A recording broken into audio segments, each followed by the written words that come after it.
Paz do Senhor, igreja, é muito bom. Já faz um tempinho que eu não venho aqui ficar junto com vocês. A gente está presencial, né? Mas hoje aqui com vocês já tem um tempinho que eu não venho. Então faz até uma falta, sabia? A gente fica sentindo saudade. Dá um nervosinho, sabia? Engraçado isso, né? Você já devia estar acostumada, mas quando vai começar a dar aquele nervosinho. Espero que todos possam estar bem. E nós estamos aí, né, no livro que o Wellington já iniciou, já deu início. Já tem 2 semanas do início do livro, que é o Sou Nós. Tivemos a conferência que marcou muito, né, as nossas vidas, pelo menos para mim, foi algo muito bom, prazeroso, e a gente ficou com aquele gostinho de quero mais, né? Então, assim, com certeza, o Wellington já está correndo atrás aí para que a gente possa, o ano que vem, de novo, juntos, né? E aquela coisa de sou nós, estar juntos, fazer a diferença. Isso é muito bom. O capítulo que nós vamos ver hoje do livro, ele fala assim, tudo é nosso. Quando fala tudo, a gente fica feliz, não fica? Tudo significa o quê? A gente já pensa no quê? Eu não vou pensar em coisas ruins. Eu só penso nas coisas boas, né? Se tudo é nosso, então... Peraí, como disse o Caio, né? Na conferência, o carro não é seu, o carro é nosso. A casa não é sua, a casa é nossa. Mas... E quando falamos assim, ó, tudo é nosso, até o pecado é nosso. Isso te traz conforto? Não traz conforto pra gente. Por quê? A partir do momento em que nós estamos vivendo juntos em unidade, e nós vamos ver isso claramente aqui, que Deus sempre fez questão de estar sempre juntos, fazendo tudo juntos, sem essa coisa do você vai, você fica, ou eu não quero você. Não. Ele nunca fez acepção. Então, sempre foi algo que trabalhamos juntos, estamos juntos, pecamos juntos, erramos juntos, recebemos as bênçãos juntos. E no caminhar que foi desenvolvendo, o ser humano foi desenvolvendo o quê? O ser individualista. Ele passou a não olhar mais como nós, mas assim, olhar para dentro dele mesmo e falar, é meu, eu posso, não divido, não quero, não abro mão. Então, assim, com o passar do tempo, a gente foi se acostumando com essa coisa de ser, e nós somos individuais, nós somos sim, fazemos questão de muitas vezes não querer dividir o tempo, não querer dividir, sabe? E a gente precisa disso, até o sofrimento, e a gente precisa disso. Então, criou-se essa cultura de é meu ponto. E aqui no livro fala assim, ele começa assim, ó, uma comunidade que pode dizer que tudo é nosso, certamente entendeu o seu chamado de reproduzir a imagem de Deus que diz, façamos. Então, significa que quando Deus, ele foi criar o mundo, ele estava com quem? Com seu filho, Jesus. Então, ele não criou nada sozinho. Ele não fez nada sozinho. Mas aí a gente começa uma jornada para contextualizar a história. Então, a gente precisa entender alguns pontos. Então, assim, o começo dessa jornada, ele faz uma promessa para Abraão. Ele fala assim, ó, ele chama Abraão e ele promete que a sua descendência, ela será tão numerosa como as estrelas do céu. E quando a gente fala de bênção, a gente já acha que tudo vai ser muito tranquilo, não é? Ele chama Abraão, ele faz essa promessa, ele diz a ele que a sua descendência, ela vai ser assim, olha, sabe, a perder, você não vai conseguir contar. Vai ser muito numerosa. Só que há um processo no meio de tudo isso. Não foi de imediato que isso aconteceu. O filho da promessa veio quando Sara e Abraão já eram velhos, que aí veio o filho Isaac. Isaac se casou com Rebeca, que teve um filho chamado Jacó. Por sua vez, foi pai das 12 tribos, ok? De Israel. E um dos seus filhos, chamado José, foi vendido. Você lembra dessa história? Ele foi vendido por um dos irmãos. E aí, esse rapaz, ele é vendido, ele foi escravo no Egito, lá ele fica por um bom tempo, e as coisas começam a se... como que eu posso dizer? A promessa que foi feita, parece que ela não vai acontecer. Percebam, porque no decorrer dessa caminhada, pelo fato do ser humano ele ser egoísta, ele ser mau, invejoso, aquela coisa da cobiça, ele vende o irmão fica afastado de todo mundo, cria-se desconfortos, mentiras. Eles mentem para o seu pai, dizendo que José foi devorado por feras. E tudo isso acaba criando o que parece que não vai acontecer. Só que, quando Deus ele diz que ele faz uma promessa, ele cumpre essa promessa. O tempo passa, o povo continua no seu individualismo, continua pensando só no seu, ele é escravizado. Eles ficam por muito tempo no Egito, sendo escravos. Só que lá no Egito há unidade, organização, e esse povo é muito fértil. As mulheres, elas engravidavam, assim, foi dada uma ordem para matar os meninos, porque era muita gente. E aí eles começaram a ficar preocupados. Espera aí, daqui a pouco eles vão tomar conta de tudo. Então vamos matar os meninos. Só que quando chegavam lá, elas já tinham dado à luz. Então não dava tempo. Por isso que eu falo, quando Deus ele faz uma promessa, quando Deus ele tem algo para nos dar, não importa o tempo, não importa o momento, vai acontecer. É que fala que eles tinham unidade, eram organizados. E tudo isso vinha de quem? Quem que dava isso? O próprio Deus fazia isso. O próprio Deus derramava isso. E fala que eles ficaram por séculos lá, chegando a somar mais de 1 milhão de pessoas. Olha só, é quando Deus vai resgatar a aliança que fizera agora através de Moisés. Por isso que a gente fala que nós temos que analisar a história. Entender o que de fato aconteceu, para que a gente possa entender o que Deus ele está requerendo de nós. Quando eu comecei a ler esse livro, a gente entende que todo tempo ele coloca sempre o estar junto, o você se reunir, você fazer a diferença. E isso é bacana, porque no longo da nossa caminhada, essas coisas elas vão ficando pelo caminho. A gente vai que...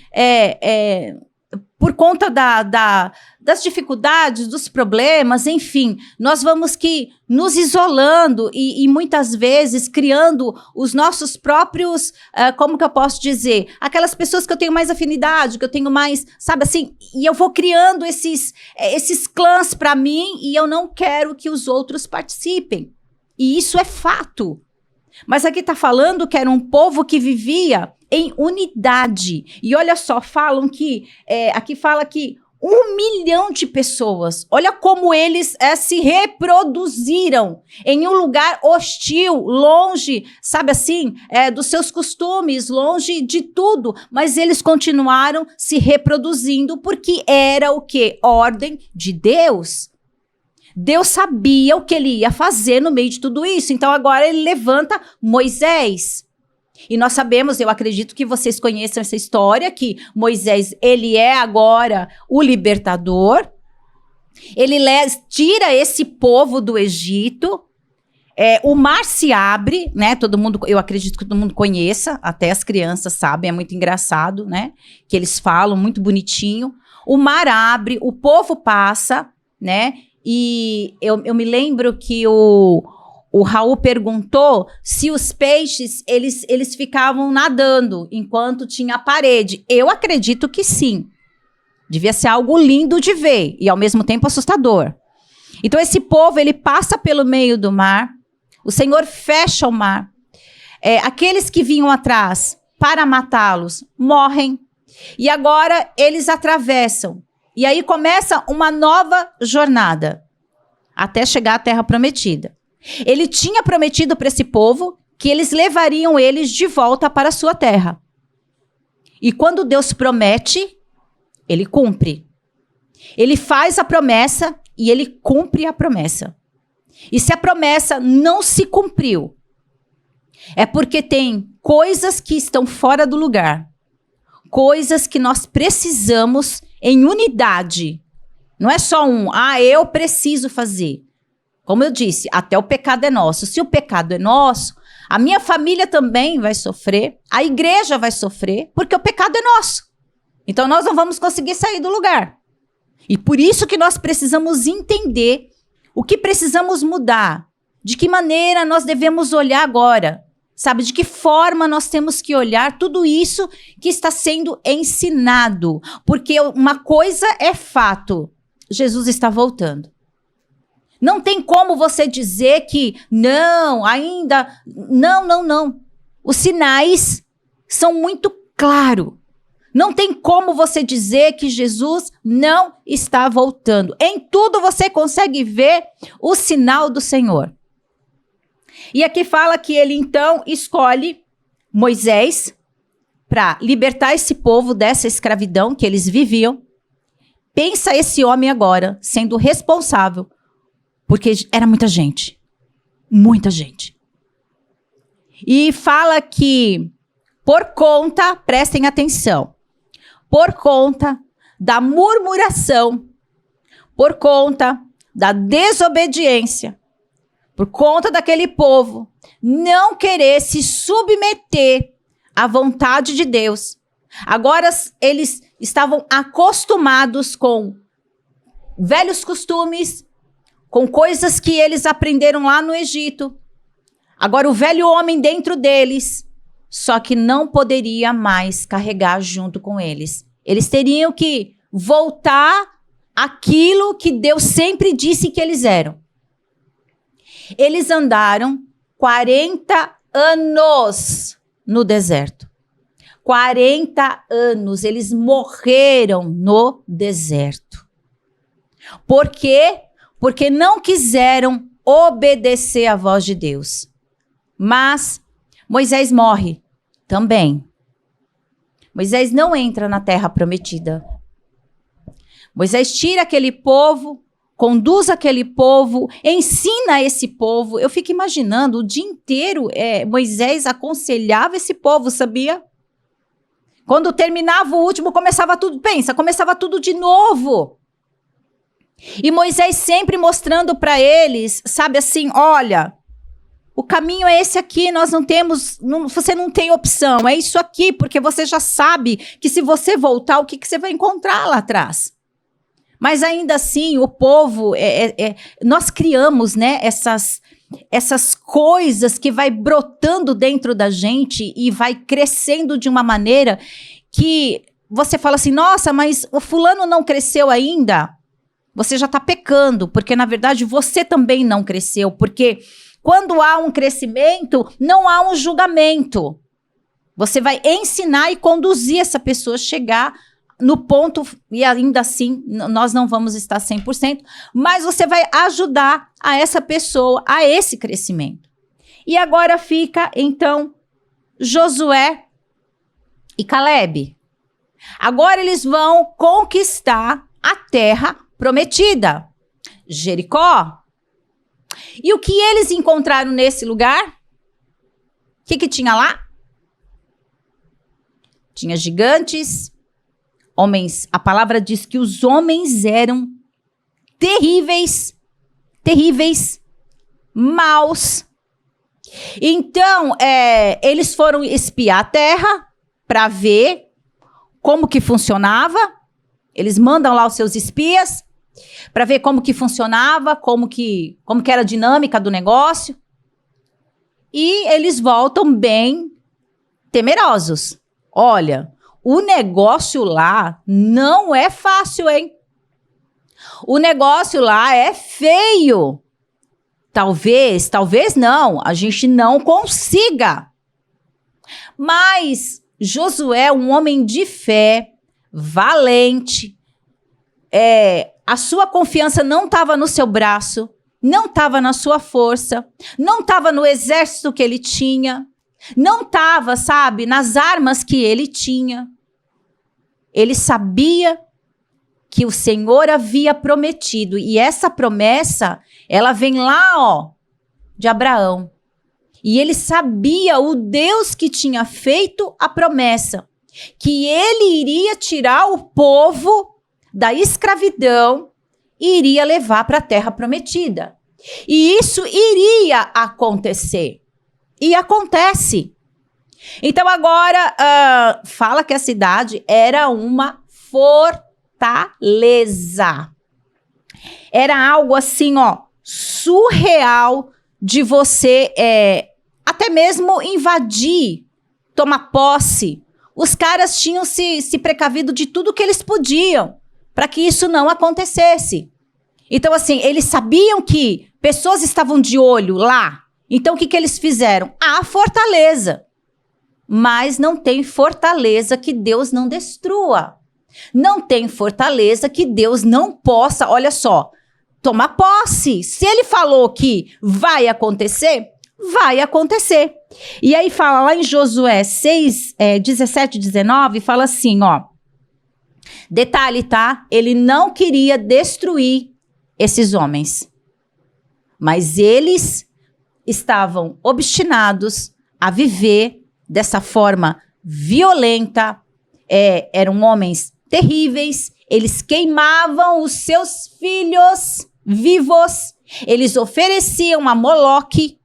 Era algo terrível que acontecia nesse lugar. Então fala assim, Deus falando, tá? O que eles vão ter que fazer para conquistar este lugar. A cidade, com tudo o que nela existe, será consagrada ao Senhor para destruição.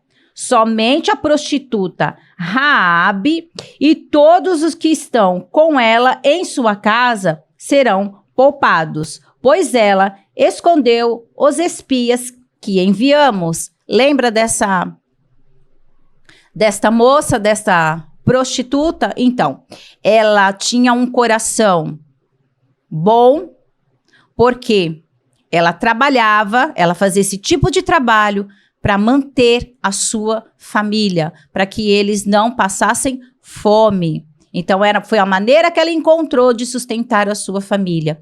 Quando ela fica sabendo que esses espias estavam na cidade, ela logo entendeu o propósito de Deus. Então, ela aceitou, olha só, no meio de toda essa confusão, no meio de toda essa bagunça que ela vivia, ela entendeu que o Deus Todo-Poderoso que ela ouviu falar, chegou o momento desse povo agora tomar a terra prometida, que o Senhor assim havia falado. Olha que coisa linda, ela ouviu, ela guardou no coração e no tempo certo, olha o que ela fez, ela esconde os espias, que ela poderia ser morta, ela esconde esses homens, ela oferece a sua casa, eles ficam ali, e aí eles conseguem entender tudo como funciona, e ela não teve medo. Ela entendeu que ela precisava ser liberta, que ela não só fisicamente, mas espiritualmente, ela precisava dessa libertação. Mas fiquem longe das coisas consagradas. Não se aposse de nenhuma delas, para que não sejam destruídos. Do contrário, trarão destruição e desgraça ao acampamento de Israel. Toda a prata e todo o ouro e todos os utensílios de bronze e de ferro são consagrados e pertencem ao Senhor e deverão ser levados para o seu tesouro. Ele deu uma ordem? Deus deu uma ordem? Deu uma ordem. Correto? Muito bem. Era de costume, né? Assim, quando você entrava numa batalha e que você vencia essa guerra, então você tinha direito de levar todos os despojos, tudo. Crianças, jovens, enfim. Você levava todo mundo e o que pertencia ali agora passava a ser seu. A ordem que Deus dá foi: destrua. Ele disse, não é para ficar pedra sobre pedra. Nossa, que Deus mau. Não é assim que muitas vezes pensamos? Nossa, que Deus ruim. Por quê? Presta atenção. Aqui falam que esses homens, eles eram tão maus, a ponto de matar os próprios da sua família. Aqueles que pertenciam, eles ofereciam, eles matavam, eles pouco se importava. Então Deus deu uma ordem, ele foi muito claro. E muitas vezes Deus fala conosco e ele é tão claro no que ele fala e nós não conseguimos ou fingimos que não entendemos o que Deus está falando. Ele fala conosco para que venhamos a nos desviar daquilo que é mal, porque vai nos prejudicar. E se vai me prejudicar, vai prejudicar a minha família também. Vai prejudicar a igreja, porque nós estamos falando que somos nós. E eu me lembro de um tempo em que nós falávamos muito em relação a isso, de que assim, se uma pessoa está fazendo errado, todo o resto vai sofrer com isso. São as consequências, porque se nós vivemos em unidade, então o pecado agora ele vai sim respingar no outro. Afinal de contas, eu tenho consciência de quem é esse Deus. E aqui está falando que eles foram agora para uma outra batalha, aonde a cidade chamava Ai. Josué decide enviar um pequeno grupo, até porque essa cidade, olha, em vista a que eles conquistaram, isso aqui não era nada. E se você for ler, leia Josué, como é mesmo que eles tomam posse e conquistam essa cidade? Foi com canhão? Bombas? Tiroteio?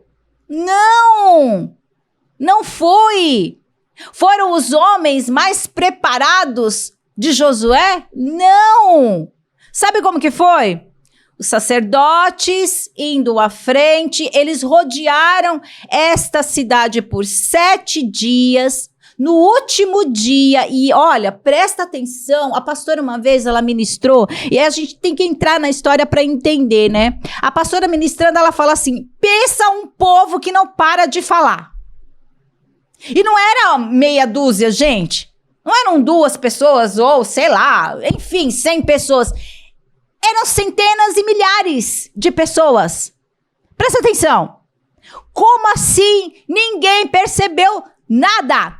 E, que é detalhe, né? Você fazer uma pessoa ficar quieta. Porque a gente já percebe que assim, quando você tá num momento ali, que você tá junto com um grupinho, o que acontece? A gente tem que falar, fala baixo. Porque a pessoa não para de falar. Às vezes até se empolga, mas presta atenção, eles fizeram isso durante 7 dias. E ele disse, olha, não falem alto, baixo, vamos rodear a cidade. Aí você pensa, você tem uma ordem dessa para rodear uma cidade. Não é para você invadir, é para você só rodear, tá? No 7º dia é que nós vamos ver o que vai acontecer. Presta atenção. Se não é o próprio Deus dizendo, não foram vocês que conquistaram essa cidade. Eu fiz uma promessa e eu cumpro com a minha promessa.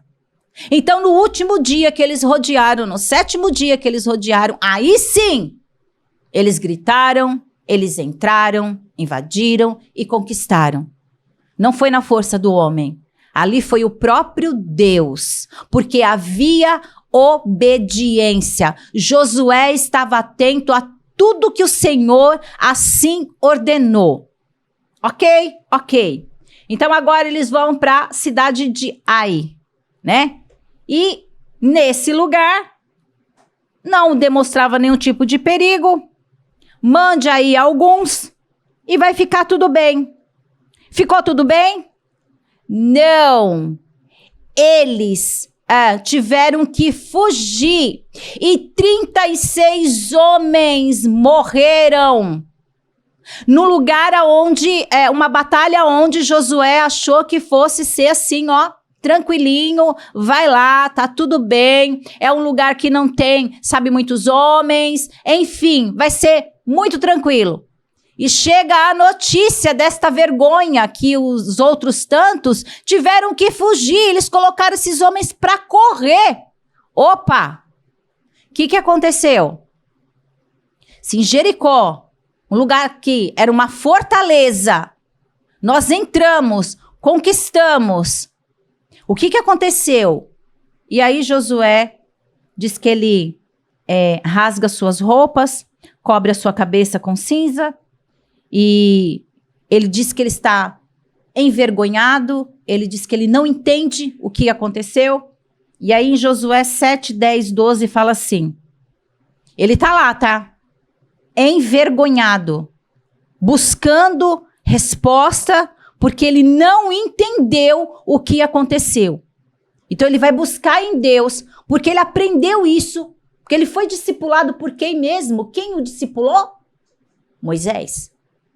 Então ele aprendeu muito bem como que ele tem que se portar, como que ele tem que orar e de que maneira ele tem que fazer esses tipos de indagações para com Deus. Tem que ter respeito, não é de qualquer jeito. E ele sabia disso, que alguma coisa estava fora do lugar, mas o que está fora do lugar? O que foi que aconteceu? Aonde eu errei? O que eu fiz de errado? Muito bem, ele está lá e o próprio Deus fala assim para ele, ó, o Senhor disse a Josué, levanta-se, porque você está aí prostrado? Israel pecou. Opa, peraí. Israel pecou? Todos pecaram? O que aconteceu? Porque aqui ele não coloca um homem só.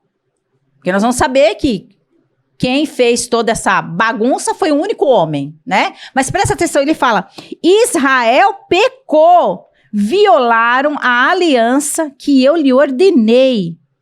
E eles se apossaram de coisas consagradas, roubaram-nas, esconderam-nas e as colocaram junto aos seus bens. Por isso, os israelitas não conseguem resistir aos inimigos e fogem deles, porque se tornaram merecedores da sua destruição.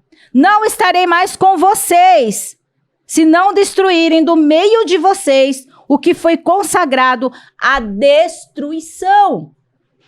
Eita, peraí. O que aconteceu? No meio do caminho, o que houve? Eu não falei que tudo é nosso? Então, a batalha quando veio para Jericó e que houve tudo isso, a vitória foi nossa, foi deles.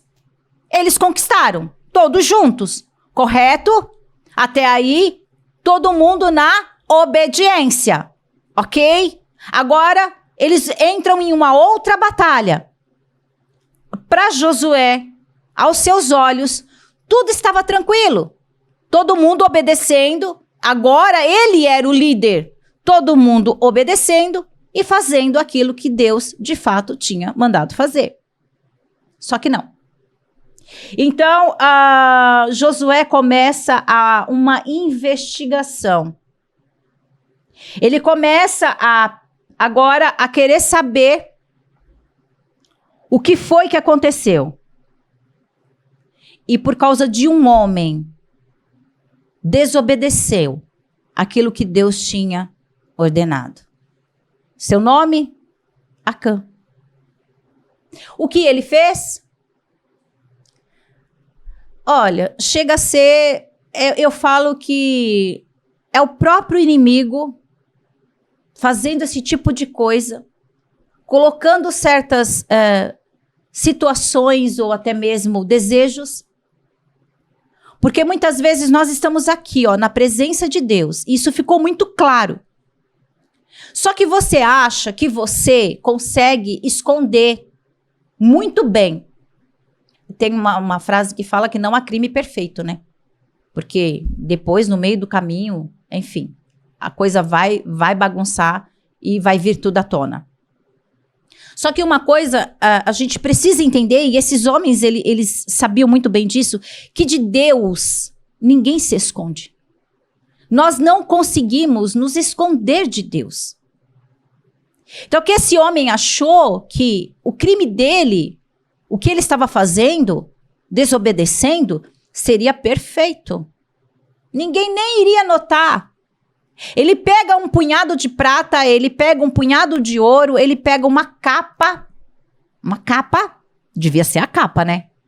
Devia ser, ó, ele olhou pra capa e falou, puxa, da Gucci, Prada, né? Ele falou, vou pegar porque, afinal de contas, né, tá aqui, tá dando sopa, ninguém vai ver, eu não vou contar pra ninguém, eu não preciso contar pra ninguém que eu peguei isso aqui. Mas com o intuito de quê? Porque a gente fica pensando, né? Qual o momento que ele iria usar essa capa? Qual o momento que ele iria usar essa capa? Qual o momento que ele iria desfrutar daquele ouro que Deus falou que o ouro e a prata era para ser entregue para a construção do que mesmo? Pois é. Então assim, ele já ficou de olho. Oh, mas tem muita. Já levaram bastante. Então, se eu pegar um punhadinho aqui, ó, e guardar, ninguém tá sabendo, vai ficar aqui mesmo. Ah, de vez em quando eu vou lá no espelho, ponho uma capa e ando pra lá e pra cá e desfilo e guardo ela de novo e tudo bem. Vocês perceberam que nós pecamos da mesma forma?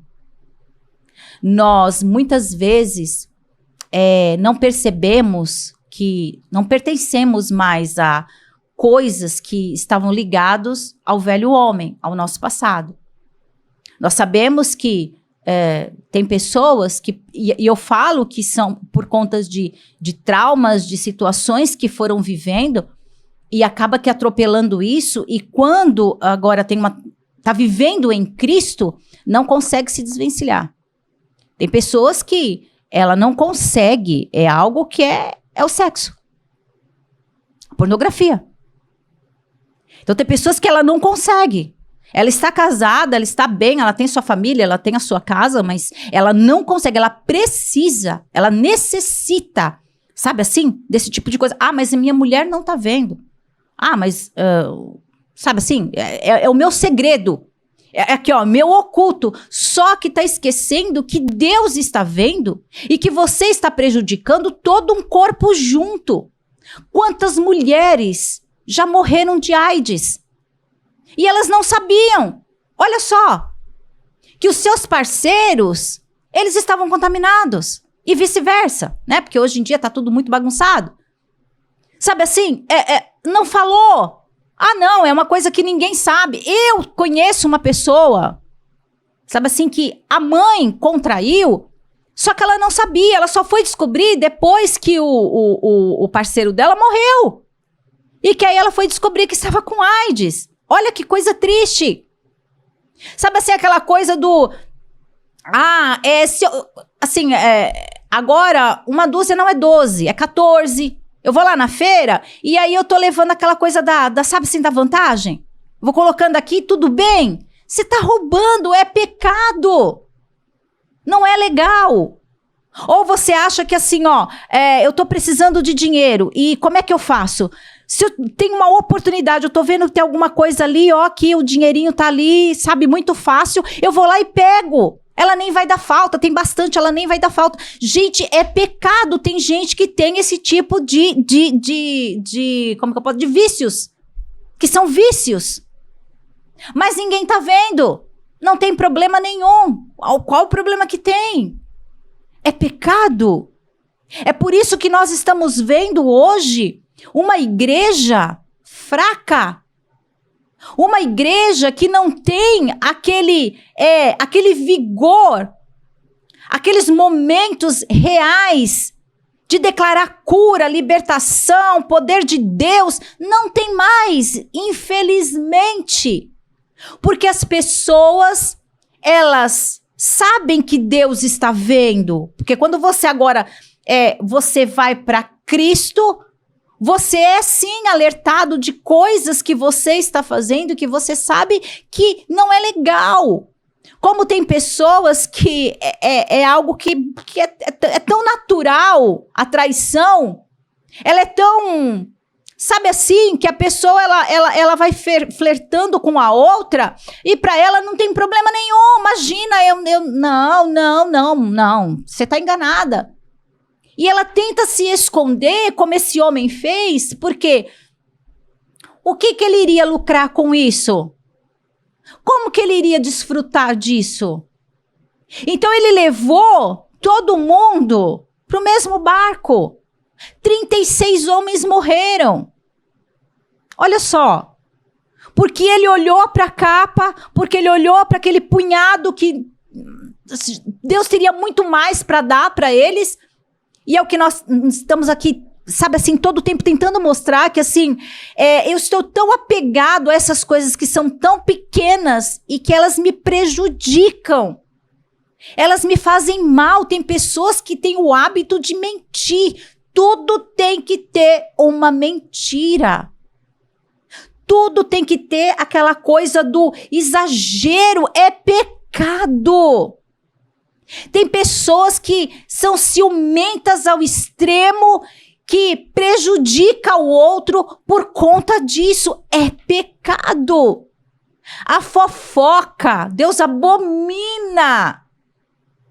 E muitas vezes você tá ali, ó, sabe, aquelas fofoquinhas que não faz sentido nenhum, não precisa.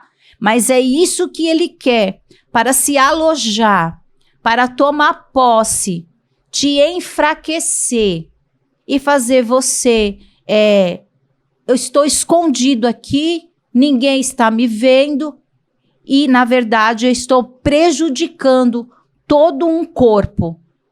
Toda a igreja vai perecer, porque eu sou egoísta no nível, porque se eu estou dizendo, todo o tempo eu estou aqui falando, nós... Olha, é nós, né? Tem até a brincadeira, é nós. Mas que tipo de nós é esse? Que de fato nós estamos fazendo para que isso possa virar uma verdade? Porque assim, se a igreja ela está adormecida como vemos, e que é notório ver essa igreja adormecida, tem uma promessa. Deus nos fez uma promessa. Ele vai voltar para buscar a sua noiva. Ele fez uma promessa para Abraão e ele cumpre essa promessa.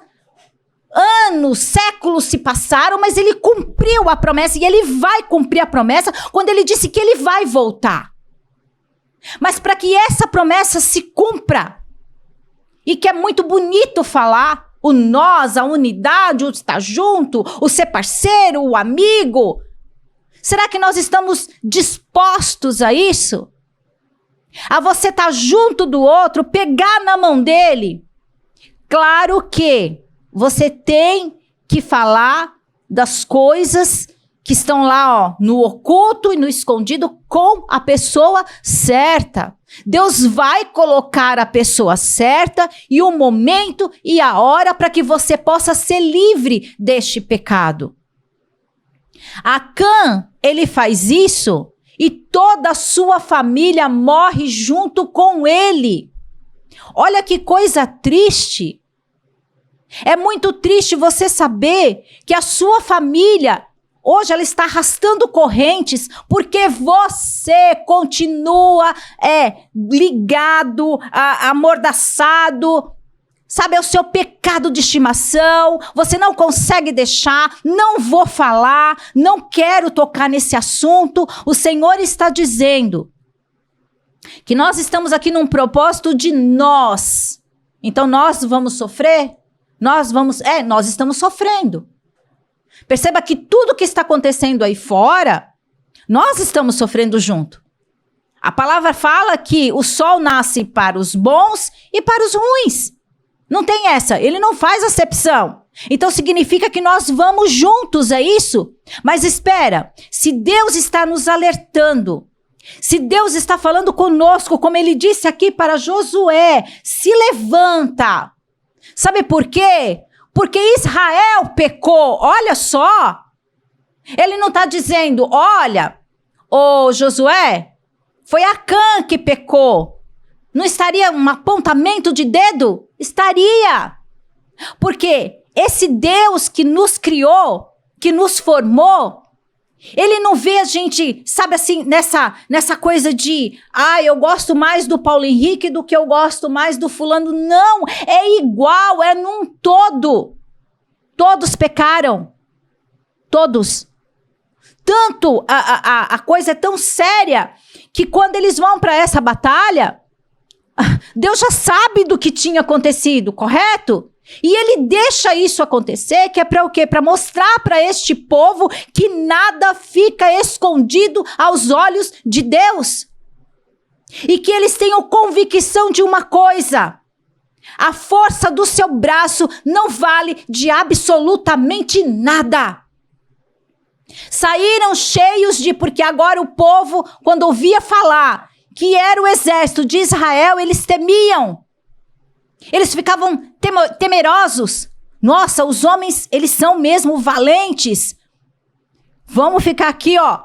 Só que quando eles saem, presta atenção, eles já saíram, opa, nós vamos lá e nós vamos conquistar. Você não consegue nada. A partir do momento em que você teve um encontro com Cristo, Paulo fala, não vivo mais eu, mas Cristo vive em mim. Vocês acham que é fácil declarar isso? Vocês acham que foi fácil para Paulo? Todo tempo mortificar sua carne, renunciar às suas vontades, porque ele sabia que se ele não fizesse isso, ele iria prejudicar todo o resto. Ele sabia que não dependia só dele. Nesse livro tem um relato que ele fala que ele abriu mão da televisão por um tempo.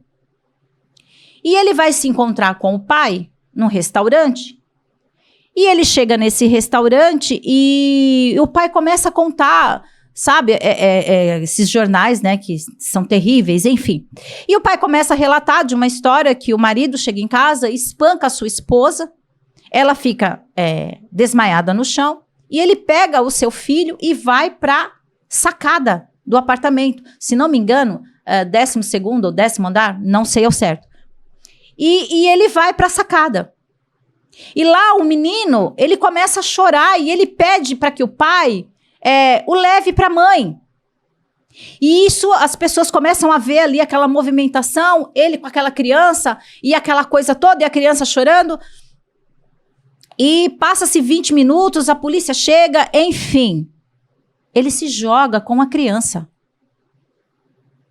E ele fala que naquele momento que o pai relata que o pai se jogou com aquela criança, ele diz que o Senhor começa a falar com ele o seguinte: uma voz vai dizer para você, não se joga, não se jogue, porque você tem vários no seu colo. E se você se jogar, o que vai acontecer? Você vai matar todo mundo junto. É disso que nós estamos falando. Nós estamos aqui para um ajudar o outro. Não é para que a gente venha se lançar a coisas, se jogar a coisas que Deus está dizendo. Olha, você é responsável por essas vidas. Aí você vai dizer, como assim, Andaluz? Eu não tenho nada que ver com isso. Tem sim. Porque está falando que esse povo era unido, organizado. Está dizendo aqui que enquanto eles estavam lá, eles, apesar de todo o tumulto, o Senhor continuou abençoando, que é o que Ele tem feito conosco, ou não? O Senhor continua nos abençoando. O Senhor continua falando conosco. O Senhor continua nos orientando. Então, o que acontece que nós não conseguimos detectar o que está de errado? Eu converso com muitas pessoas, aconselho, procuro aconselhar da melhor maneira possível. E todas as vezes que nós entramos em uma conversa, para que essa pessoa ela possa ser liberta, o passado dela está lá, gritando. Ela não conseguiu resolver o problema do passado. Ela não conseguiu neutralizar, muitas vezes, um abuso, um abandono. Muitas vezes foi aquilo que foi, palavras que foram lançadas sobre você. E aí você continua andando como esse povo andou 40 anos sem chegar a lugar nenhum. Porque você precisa e necessita se desprender deste passado que muitas vezes você está lá. E aí você não consegue ser o novo. Você não consegue tomar atitudes de uma pessoa que realmente vai viver o nós. E que quer mudança. Presta atenção, esse homem, ele estava junto com Josué, não estava? Ouvindo junto, orando junto. Josué falando desse Deus Todo-Poderoso.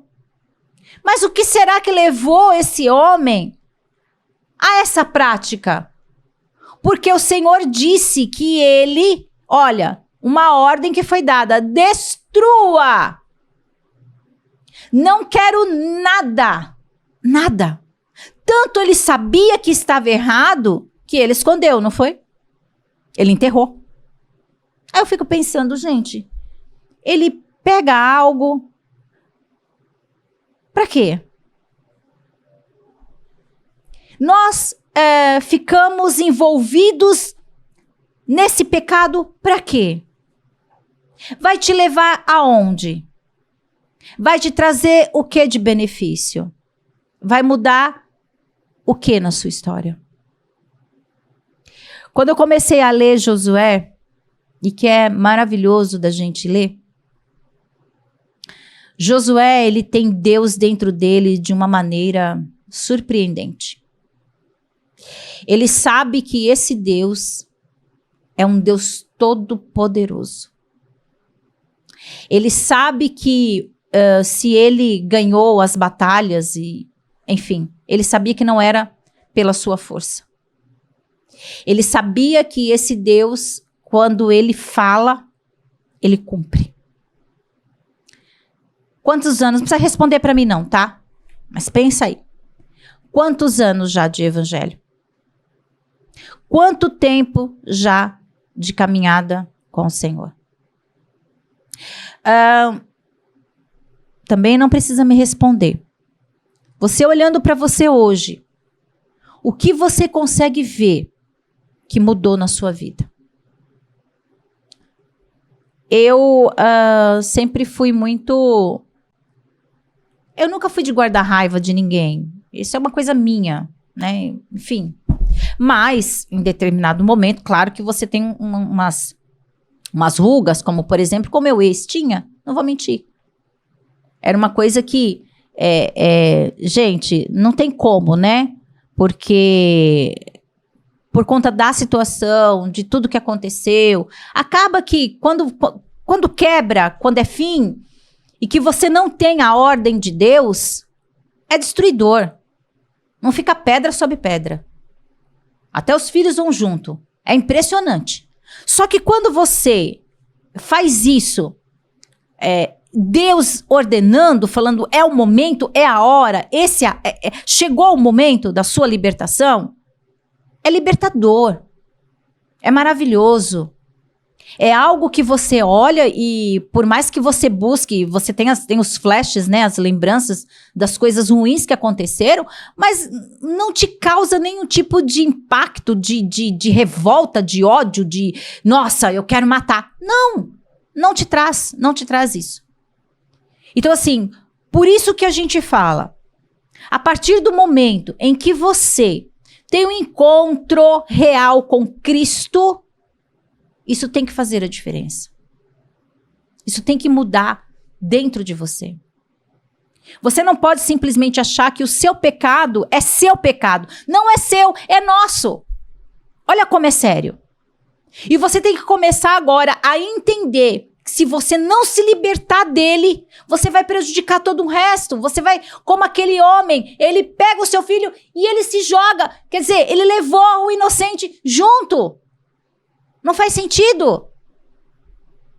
Preste atenção. Como isso como essa coisa do pecado maldita, ela se alastra. Ela adoece, ela apodrece os nossos ossos. E quanto mais você está dentro desse pecado, mais você vai se afundando e você não consegue sair dele. Eu não vou falar, é vergonhoso. Eu não posso contar isso. Eu não... Para, pelo amor de Deus, tem coisas que você precisa e deve, sabe assim, confessar, falar. Não dá para ficar só, agora você maquiando, mas eu não estou prejudicando ninguém. Eu matei. Eu vou pagar por isso. Não, você está enganado, você é egoísta. A sua família, ela vai sofrer as consequências de tudo isso. Quem está ao seu redor vai sofrer as consequências de tudo isso. Para e pensa. Vale a pena eu ter uma capa lindíssima, como a Cam pegou? Um punhado de ouro, um punhado de prata. Fazer vários anéis, várias joias. Ir no shopping, comprar o que ele quisesse. Olha só.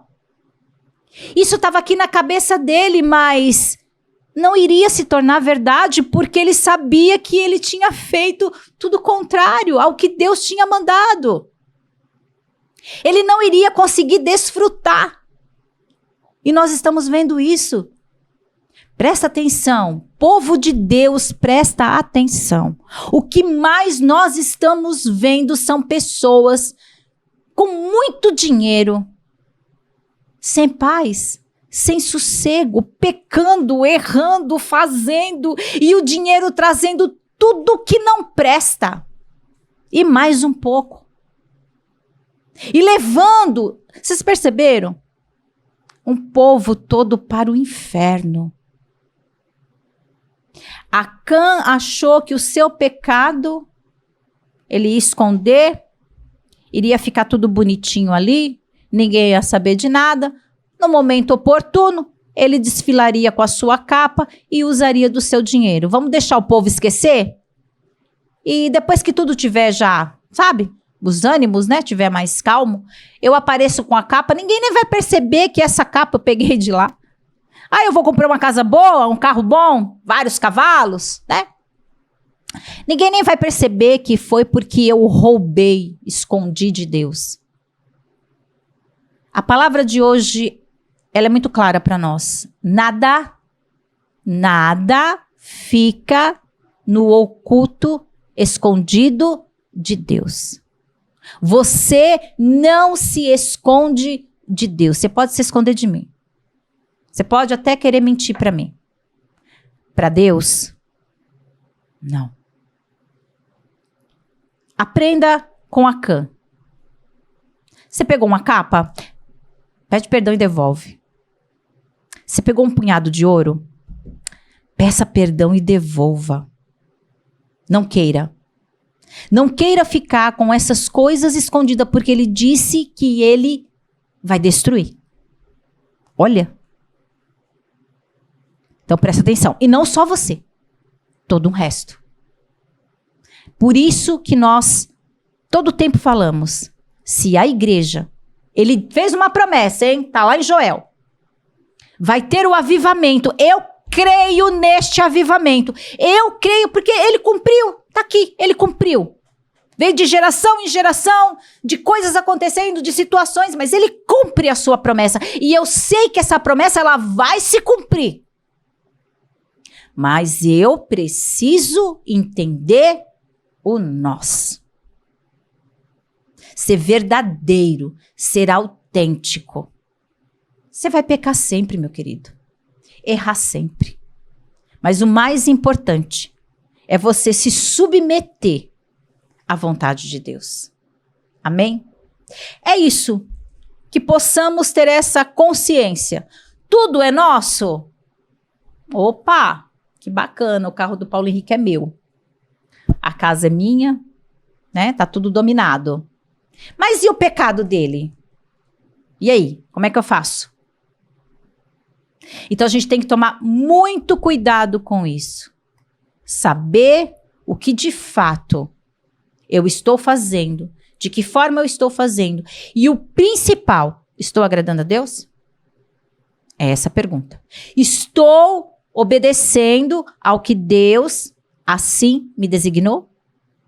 Estou fazendo a vontade de Deus?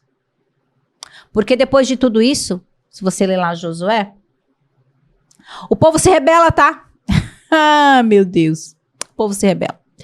Sabe o que Josué fala? Ó, eu não sei vocês, tá? Eu não sei o que vocês vão fazer. Isso tá no último capítulo, tá? De Josué. Mas ele fala assim, ó. Eu e a minha casa serviremos ao Senhor. Eu não quero saber o que vocês hoje estão declarando, o que vocês querem, o que vocês vão fazer. Eu sei de uma coisa. Quer dizer, ele começou crendo em Deus. Renunciando às suas vontades, falando dos seus pecados, dizendo quem ele era real. E ele termina desta forma, sabendo que ele é dependente de Deus. Que possamos ser dependentes de Deus, somente dele. Amém? Vamos orar? Senhor, meu Deus, meu Pai, nós te agradecemos, Jesus, porque o Senhor tem nos alertado, tem falado conosco todo o tempo. Todo o tempo o Senhor tem sinalizado para nós. O Senhor tem falado de coisas que o Senhor não se agrada, que tem prejudicado todo um corpo, prejudicado a família. Pai, nos ajude. Que o Senhor, quando voltar, nos encontre, como foi falado aqui, em unidade, organizado, Senhor. Que possamos ter isso, Jesus, dentro dos nossos corações.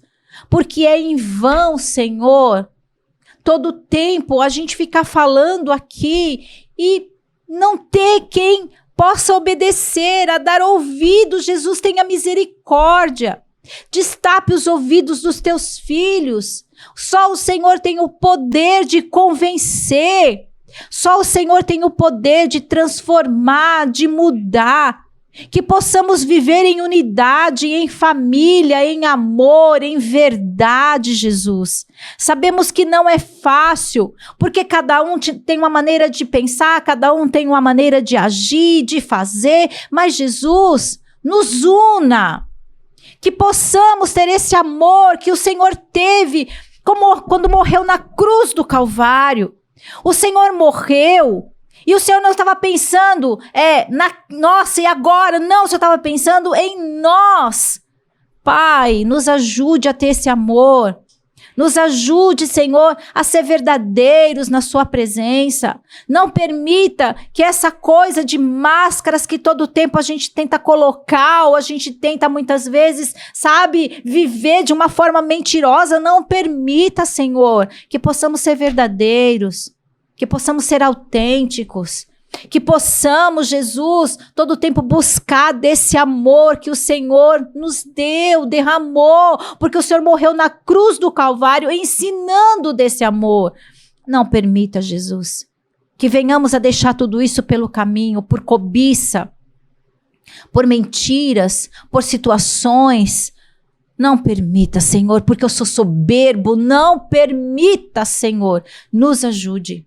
Muito obrigada, Jesus. Nós te agradecemos que cada lar nesta noite, Pai, possa ser abençoado, que cada lar possa, Senhor, sentir da tua presença, ser renovado, passar a pensar de uma forma diferente e declarar todos os dias: não vivo mais eu, mas Cristo vive em mim. Se Cristo vive em mim, eu tenho que fazer a diferença. Muito obrigada, Jesus. Muito obrigada por este momento. Muito obrigada porque o Senhor tem nos guardado, nos livrado, protegido de todo o mal. Nós te agradecemos, Senhor.